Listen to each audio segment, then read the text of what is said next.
Selamat sore teman-teman dari Lokaan. Selamat sore. Seneng deh kalau siarannya rame-rame kayak gini setiap hari ya Bu Dewi ya, biar saya ada teman ngobrolnya ya. Gimana, apa kabar teman-teman? Sehat? Alhamdulillah sehat. Ya. Boleh nih kenalan dulu sama Akademia Jogja. Dari yang mana dulu nih? Silahkan dari sana. Oh boleh, silakan dari Mas Jali dulu, silakan Ya. Mas. Saya Jali dari Jogja. Oke, waduh, nomor absen? Saya nomor absen, gading. Ini ya, terus lanjut boleh ke Mbak, silakan. Saya Dinar dari Jogja juga. Oke, silakan Mas. Saya Tetangga sebelah. Gogon dari tadi. Waduh, silakan. Saya Giant dari tadi dan Jogja. Di Jogja dari tadi gitu ya. Silakan. Saya Tika dari Wonosari. Nah ini nih Akademia Jogja, kamu mungkin bertanya-tanya nih, ada apa nih kok tumben nih teman-teman dari Lokal Art main ke Suara Gema FM? Ada apa nih yang mau diceritain? Nah mungkin boleh nih yang diceritain, aku kasih tahu dulu Akademia Jogja. Jadi teman-teman dari Lokal Art ini baru aja menggelar satu teater musikal ya, yang berjudul Brigada Rempah Handayani. Gimana nih perasaannya teman-teman waktu sudah menggelar yang pastinya juga sudah ditunggu-tunggu dari lama juga ini untuk teman-teman menggelar ini, apalagi di tengah pandemik juga ya. Kayak gimana sih persiapannya dan seperti apa sih sekarang perasaannya gitu? Siapa nih yang ngomong? Siapa dulu nih? Oke. Oke. Perasaannya agak deg-degan dan juga pertama kali bikin produksi karena kebetulan saat ini saya jadi produsernya. Jadi kayak merasa sebenarnya agak deg-degan dan juga kayak ada takut ada masalah dengan perizinan dan segala macam. Kalau saya sendiri merasa bahwa kalau kegiatan ini sudah kerjasama dari teman-teman, karena kebetulan saya dari Lokaat dan teman-teman ini aktor yang mendukung dan berkolaborasi sebenarnya. Jadi Mas Jali sebagai sutradara saya hubungin karena udah lama berapa kali Mas Jali kita bikin produksi bareng. Berapa nih Mas? Dari tahun Lupa. Waduh, saking banyaknya nih kayaknya, kalau lupa nih kayak banyak banget. Ya lumayan banyak tapi sudah lama. udah gitu. iya. Iya. Dan sejak lama itu kita akhirnya sebenarnya ide ini tuh muncul tiba-tiba dengan tidak sengaja, tapi kebetulan ada rezeki, dibantu oleh Kemendikbud, Kementerian Pendidikan dan Kebudayaan, akhirnya muncullah sebuah ide itu dan kita produksi dan dengan kolaborasi semuanya akhirnya berjalan, walaupun dengan sangat terburu-buru karena produksinya nggak lebih dari 1 bulan, nggak ada 1 bulan, dan itu melibatkan banyak usia, nggak cuman dewasa semua, jadi dari anak-anak usia 5 tahun sampai dengan usia dewasa. Wah, jadi range-nya gede banget ya nih untuk range usianya gitu. Tapi ngobrolin soal persiapan produksinya yang memakan waktu hanya 1 bulan nih Mas dan Mbak gitu. Tapi kalau kepikiran idenya kayak oke deh kita harus bikin teater musikal nih dari kapan sih gitu? Dari Oktober. Ternyata Roro Jonggrang juga ya. Gak apa-apa, ini membuktikan nih Akademia Jogja bahwa semua itu mungkin selama ada niat, betul ya? Selama ada niat dan satu visi misi yang sama, semuanya bisa terwujud gitu, jadi nggak masalah. Nah, terus dari 1 bulan ini Mbak produksi itu apakah termasuk castingnya kah, termasuk persiapan untuk bekerja sama dengan Kemendikbudnya kah, atau gimana sih 1 bulan ini apa aja nih yang dipersiapin gitu? Untuk Oktober kita mulai MOU sama Kemendikbud, kemudian kita di bulan November baru mulai casting. Nah, jadi sebenarnya kalau proses, ya kan Mas, jadi castingnya November awal. Jadi sebenarnya latihannya itu nggak lebih dari 3 minggu. 3 minggu. Keren. Dan berarti Mbak Dinar, Mas Gogon sama Mas Yani juga salah satu pemainnya ya berarti ya? Iya. Gimana nih Mbak perasaannya Mas? Mbak gimana perasaannya? 1 bulan doang loh kalian dikasih waktu. 3 minggu. 3 minggu ya lebih tepatnya ya? Kurang dari sebulan. Dari sebulan. Iya, 3 minggu. Itu kemarin naskah dikasih tanggal 4. Wow, ingat loh.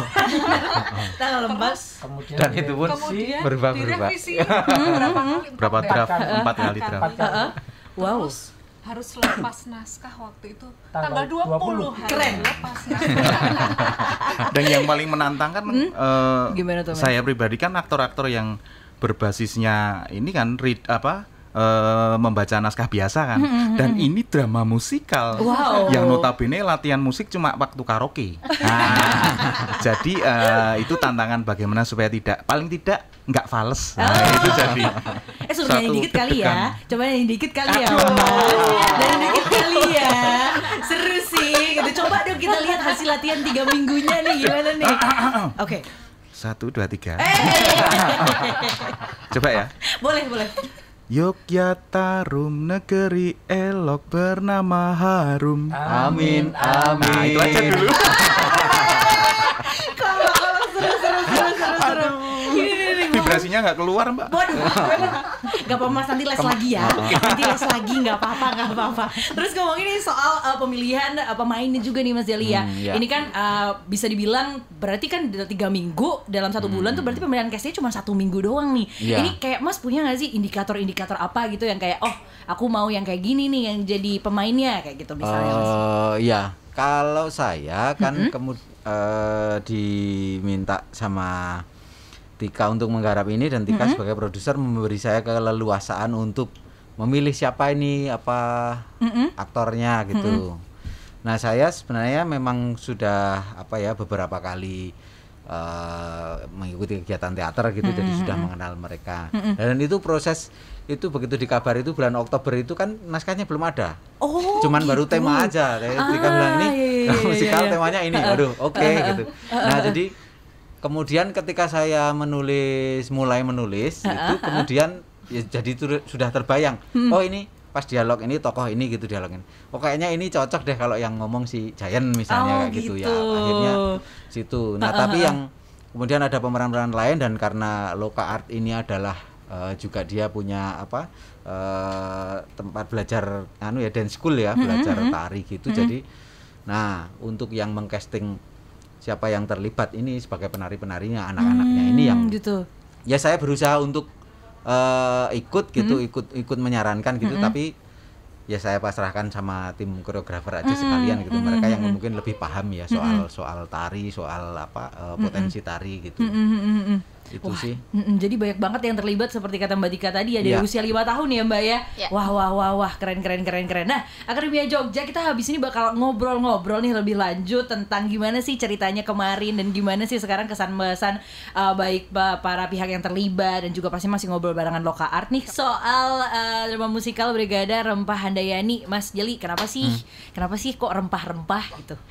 Dari mana sih ide ceritanya muncul gitu, Mas? Ya, kalau idenya jadi ini kan produksi ini kan hibah ya dari kementerian. Jadi Mistika yang sebenarnya sudah mendaftarkan ke kementerian itu dengan tema mengangkat potensi rempah-rempah tapi khusus rempah-rempah di sini di Jogja atau kalau bisa di Gunung Kidul gitu. Oh, kayak gitu. Dan dari situ mengembangkan ceritanya gitu. Lama nggak sih Mas ngembangin ceritanya sendiri gitu? Ya lumayan. Ya. Karena kan ini idenya ngawur soalnya. Ya, justru karena bebas, ada banyak pilihan kan. Nah, betul. Jadi bingung ini mau ke arah yang mana gitu. Cuman kemarin kami kepikirannya kalau selama ini orang ngomongin rempah itu selalu nanti jalurnya adalah ke jalur rempah-rempah, ke perdagangan, benar. kemudian ke kedatangan bangsa Eropa dan lain-lain. Selalu arahnya ke situ gitu. Betul. Sedangkan terus ya saya mencoba ini kan kalau di Kasanah di Jawa gitu, coba nyari referensi gitu kedudukan rempah-rempah itu yang tercatat gitu di literasi kuno gitu. Itu justru lebih kuat kesannya kalau di Jawa itu sebagai pengobatan gitu, ya kan.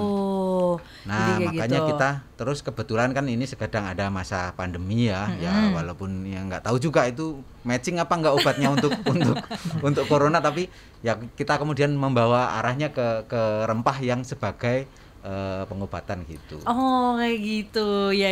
Jadi cukup relate juga dengan keadaan yang ada saat ini gitu ya Mas Jali ya. Gitu. Nah, jadi itu nih Akademia Jogja, kalau kamu masih punya pertanyaan-pertanyaan nih, penasaran nih, karena ini ide ceritanya menurut aku unik banget gitu loh. Dari rempah-rempah kan maksudnya nggak gampang ya Mbak, ketika seseorang dikasih kayak Mas aku udah ini nih rempah-rempah kan bingung juga kayak aduh bikin cerita apa, tapi ternyata Mas Jali bisa loh, keren. Tepuk tangan untuk Mas Jali. sutradara. Nggak salah pilih. Keren. Dia sutradara sekaligus penulis naskah. Tuh double job desk loh Mas. Iya. Keren Mas. Dan driver. Oh,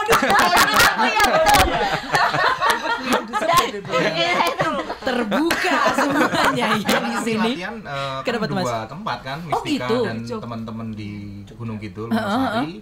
Kami berlima ini di Jogja dan harus ada satu momen untuk bertemu bersama. Betul. latihan bareng. Nah, Mas Jali sekaligus merangkap sebagai driver naik turun. Aduh. Iya keren. Nah, itu yang Akademia Jogja yang menurut aku tuh ini unik banget. Jadi kalau misalkan wajar nih, kalau kamu penasaran nih wajar banget. Jadi kamu boleh langsung tanyain aja ke 0811 250 1017 atau boleh deh reply di Insta story-nya terakhir di Instagram Suara Gama FM biar lebih gampang juga. Nah, terus ngomongin nih soal Brigada Rempah Handayani, tadi aku malah belum nanya kapan sih dan di mana sih ini dilaksanakannya gitu. Mbak Tika mungkin mau menjawab, silahkan. Untuk tappingnya udah kemarin ya tanggal 28-29, tapi kita akan tayangin melalui YouTube Loka Festival di tanggal 12 Desember jam 3 sore. Dan ini kalau berarti di YouTube berarti bisa diakses sama semuanya ya Yap. Mbak ya. Gimana nih kalau dari teman-teman yang memerankan dan take part di cerita ini setelah kemarin tapping, lega banget nggak sih rasanya? Mbak Dinar. Atau sekarang masih deg-degan juga nih Mbak Dinar? Atau karena aduh belum ditayangin nih jadi masih agak deg-degan atau gimana? Ya agak deg-degan sedikit sih. Cuman udah lega karena kemarin sih yang agak berat tuh memang dialog yang ngapalin naskah itu panjang-panjang. Oh gitu. Dan waktunya mepet. Terus waktu tapping kemarin sih lancar, jadi udah lega banget sih. Dan nyanyinya juga. Mbak Dinar nyanyi juga nggak nih? Ayo nyanyi dong. Iya, semua nyanyi. Ayo. Mbak Dinar. Mbak Dinar nyanyi. Nyanyi dong. Tapi nanti ngikut loh. Ya. Iya. Ayo. Malu-malu. Cus. Ayo. Hari-hari berat dengan senyum terlewat, raja terhormat bertahta untuk rakyat. Iya. Kami ikut di mana nih? Nggak ada ya, itu udah selesai. Oke. Jadi kalau misalkan menurut Mbak Dinar nih yang jadi tantangan tuh adalah itunya ya, jadi menghafal naskahnya ya. Atau di mana nih yang paling gede menurut Mbak Dinar di tantangan untuk memainkan peran di Brigada Rempah Handayani ini? Di bagian mana ya? Iya itu pertama. Terus dan kita harus nari waktu itu ya. Oke. Kalau dari Mas Jain sendiri apa nih yang tantangan terberat? Mas Gugun juga mungkin mau nambahin apa gitu? Kalau saya pribadi sih lebih ini berapa bulan ya kami tidak menyentuh panggung secara langsung kan. Benar. Beberapa pertunjukan lebih ke online atau kalau enggak ya tapping itu tadi. Betul. Dan kemarin walaupun tapping tapi kami harus benar-benar di real panggung seperti konvensional seperti biasanya. Dan itu kan kami harus menguasai diri, menguasai kebingungan yang selama ini belum ya beberapa bulan membuat tubuh itu jadi seperti kaku-kaku gitu dan itu harus dilemesin dulu termasuk proyeksi vokal untuk ke penonton itu juga harus kami olah sehingga kalau bagi saya tantangan terberatnya ke situ harus penyesuaian diri lagi ke situ. Mas Gogo? Kalau Mas Gogo? Saya sama, cuman ada tambahan satu aja. Apa tuh Mas? Saya harus menyanyi. Itu tantangan terberat saya. Mas kan malah menemukan skill baru toh. Iya, tapi untung sutradara saya itu pengertian sekali, dia merubah adegan itu sehingga porsi saya menyanyi bareng sama Mas Jayen. Ramean ya nyanyinya ya. Iya.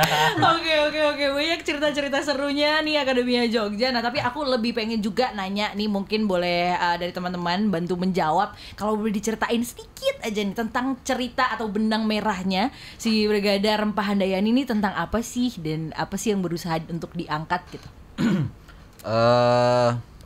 Ya kalau ini Brigada Rempah Handayani ini sebenarnya cerita fiksi yang bergaya kalau saya menyebutnya itu bergaya mitos atau legenda gitu. Kenapa dibuat begitu? Karena fungsi atau pemanfaatan rempah-rempah sebagai pengobatan itu walaupun itu sudah dipakai di masyarakat secara fakta gitu. Bahkan di Kasanah Literasi itu di keraton ada namanya Primbon Jampi Jawi.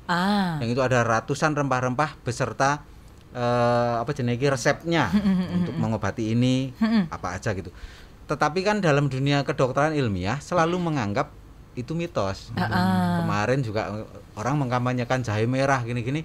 Dokter-dokter akan mengatakan ya itu masih mitos, itu belum ada penelitiannya. Gitu.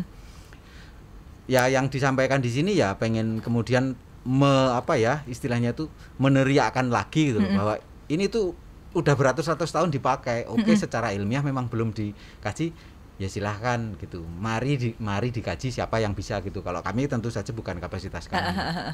Nah, kalau mengambil ceritanya itu jadi ada diambil dari peristiwa pendirian Kabupaten Gunung Kidul di masa awal kerajaan Yogyakarta itu. Cuman saya tidak berani menyebut ini sebagai memang rangkaian sejarahnya gitu, makanya nama-nama tokohnya saya ganti, agak timelinenya juga agak diacak gitu. Iya. Wah, berarti banyak banget ya Mas risetnya ya. Menghasilkan wabah. Nah, kemudian ada senjata bergodo itu prajurit ya, brigade prajurit yang dikirimkan oleh Sultan untuk mengatasi itu, yang ternyata bukan prajurit tetapi adalah bakul-bakul jamu. Nih kalau kamu penasaran sama ceritanya udah bisa kamu tonton besok tanggal 12 ya Mbak ya. Hari ini nih. Belum ding, 10 hari lagi. Belum, ya. Salah. Sekarang tadi salah lihat bulannya. Gimana sih? Oke, mau membuka segmen ketiga ini dengan pertanyaan yang nanyain Mbak Dinar nih. Tadi ada nanyain di WhatsApp. Ada Mas Meus nih katanya nanyain. Nih kalau nggak salah Mbak Dinar jadi laki-laki ya karena ada kumisnya nih di itunya, di make up-nya gitu. Gimana sih Mbak perasaannya tiba-tiba jadi laki nih terus dimarahin ibunya apa enggak? Cerita dong Mbak Dinar, emang perannya jadi apa sih di sini? Terus boleh nanti habis itu jawab pertanyaannya Mas Meus gitu. Oh ya, di sini tuh ada 2 peran. Yang pertama jadi Dana Rasa dan Roro Jati, Tumenggung Roro Jati. Nah itu yang jadi cowok. Itu sebenarnya yang menantang. Kenapa belum tuh? pernah jadi cowok. Dan suaraku kan kayak gini. Kemarin dimarahin nih sama Mas Jali. Iya. Ya itu suaranya yang aku agak susah mengimbangi mereka yang powernya oke banget. Oke, jadi juga salah satu tantangannya buat Mbak Dinar ya gitu. Nah, terus ngobrolin soal balik lagi ke Brigada Rempah Handayani ini gitu. Mas, ini Mbak, dan kedepannya tuh kan tadi udah ada tapping nih. Terus habis itu nanti akan ditayangkan di tanggal 12. Nah, terus kalau untuk kedepannya tuh apakah ada keberlanjutannya kah? Atau mau ada inovasi-inovasi baru kah atau gimana nih? Ada rencana-rencana ke situ nggak? Kalau saya pribadi kedepannya memang pinginnya itu ada produksi lanjutan gitu, karena memang sebenarnya kan kalau ini kan hibah dana, dan kedepannya mungkin saya pribadi akan mencarikan, mungkin akan open sponsor. Kalau ini kan kita nggak menerima sponsor dari manapun. Kalau kedepannya kita akan mencoba mengajak beberapa stakeholder yang kebetulan kami kemarin juga mengundang beberapa stakeholder untuk kolaborasi nih. Nah nanti mungkin saya akan approach ke mereka lagi bagaimana kita bikin produksi yang mungkin bisa lebih mungkin komersial, atau mungkin bisa juga karena kemarin waktunya cuma sebentar, benar. jadi pengen mungkin memuaskan dengan produksi yang mungkin lebih maksimal lagi gitu ya Mbak ya. Mungkin Mas Jali yang ini karena kan dia mungkin karena waktunya mepet, dia sendiri yang agak gregetan, kok nggak sesuai dengan keinginan, kok musiknya kayak gini, kok ini koreonya kayak gini. Mungkin karena sebagai sutradara aku yakin, aku kenal banget Mas Jali dari awal kerjasama sama Mas Jali itu, dia orangnya perfeksionis sebenarnya. Cuman kalau nggak kesampaian ya udah, cuman dia ya udah sesok lagi gitu. Emang Mas Jali sesok gitu Mas. Ya. Besok lagi ya Emang Mas Jali. Ya kalau perfeksionis itu enggak itu. Iya sih. Ya tapi kan kita selalu kita selalu mengerjakan sesuatu itu pasti akan terasa kurangnya gitu, terasa ini kurang gini, ini kurang gini gitu. Bahkan yang kita merasa persiapannya cukup pun selalu merasa begitu, apalagi yang ini yang memang hanya 3 minggu gitu. Jadi ya semualah naskah kan ini udah tanggal segini harus mau nggak mau ini harus segera di-share naskahnya ke aktor gitu, ya udahlah segini dulu. Nah ya makanya kalau misalnya ada program lanjutan ya kalau saya diberi kesempatan ya saya pengen memperbaiki, mungkin akan ada beberapa yang dirombak. Tapi ngomong kalau saya diberi kesempatan sambil lirik, kalau saya diberi kesempatan ya Sambil gitu. Tapi gimana nih Mas, kalau menurut Mas Jali sendiri sejauh ini nih, kalau dari hasil yang sudah dicapai sejauh ini, kalau menurut Mas Jali sendiri gimana sih, puas atau enggak sih gitu? Ya itu tadi, kalau soal puas nggak puas itu kita selalu nggak puas ya. Iya. Semua karya itu sudah selesai di pentas itu akan selalu terasa harusnya bisa gini gitu ya. Kayak gitu. Oke. Kalau ini aku yang agak emang dari awal aku udah grogi duluan. Itu adalah karena Loka Art itu tadi dia adalah dance school, kemudian umurnya ada banyak sekali dari anak kecil sampai remaja gitu, yang itu juga harus diakomodir karena ini juga menjadi ruang bagi mereka untuk yang selama ini hanya belajar tari di kelas gitu, kemudian terlibat dalam serangkaian cerita yang punya tangga dramatik gitu, yang itu aku membayangkan wah ini akan luar biasa karena saya belum pernah membuat pertunjukan yang mengelola anak-anak gitu. Itu yang ya luar biasa. Belum mulai itu sebenarnya saya udah keder duluan ini. Takut kenapa gitu ya Mas ya. Oke. Yeah. Nah, dari sekian banyak cerita, dari mulai prosesnya juga nih Mas, maksudnya dan juga teman-teman yang terlibat itu pasti banyak banget gitu. Tapi menurut Mas Jali sendiri apa sih yang membedakan Brigada Rempah Handayani ini dari drama musikal lainnya tuh apa Mas? Waduh, apa ya? Apakah itu? Apa nih? Saya nggak berani mengatakan bahwa ini punya kelebihan apa gitu. Saya hanya bekerja berdasarkan kemampuan saya dan berdasarkan potensi yang mendukung saya. Itu aja sih kalau saya. Ya istimewanya ini justru karena itu ada anak-anak kecil yang luar biasa itu tadi. Itu susah loh, anak kecil bukannya mereka nggak paham, tapi saking anak kecil itu kalau dia sudah antusias gitu, bersemangat itu susah dikendalikan kan malah. Kemantepan gitu ya. Oke. Nah, ini nih sekaligus untuk menutup talk show-nya kita di malam hari ini. Aku mau nanya ke masing-masing teman-teman nih. Satu kata aja deh buat Brigada Rempah Handayani ini.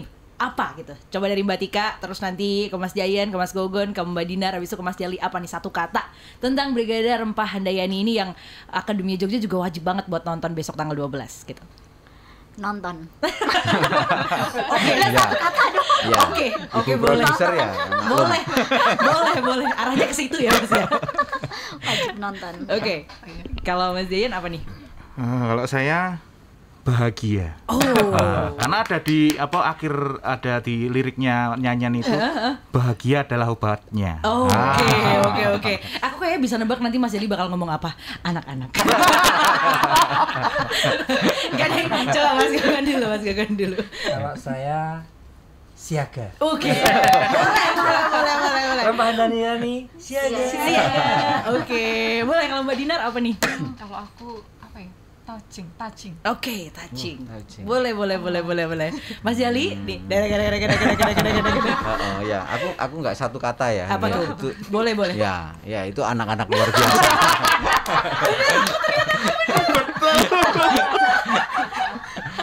Oke. Kalau gitu Akademia Jogja dan teman-teman yang sedang mendengarkan, jangan lupa nih besok di official YouTube channelnya Loka Art ya Mbak ya. Tanggal 12 nanti bakal ada nih Brigada Rempah Handayani ini yang sudah disiapkan oleh teman-teman semaksimal mungkin, dan pastinya juga berusaha untuk menampilkan yang terbaik untuk kalian semua. Jadi jangan sampai ketinggalan. Terus kalau misalkan mau kepoin sosial medianya ada nggak nih Mas Mbak? Instagramnya ada rempah.handayani. Itu Oke. Nanti kamu bisa kepoin di situ Akademia juga di rempah.handayani kalau mau kepoin ya. Jadi terima kasih Mas Mbak sudah hadir di Suara Gama FM. Semoga bisa ketemu di lain kesempatan ya. Ya, amin.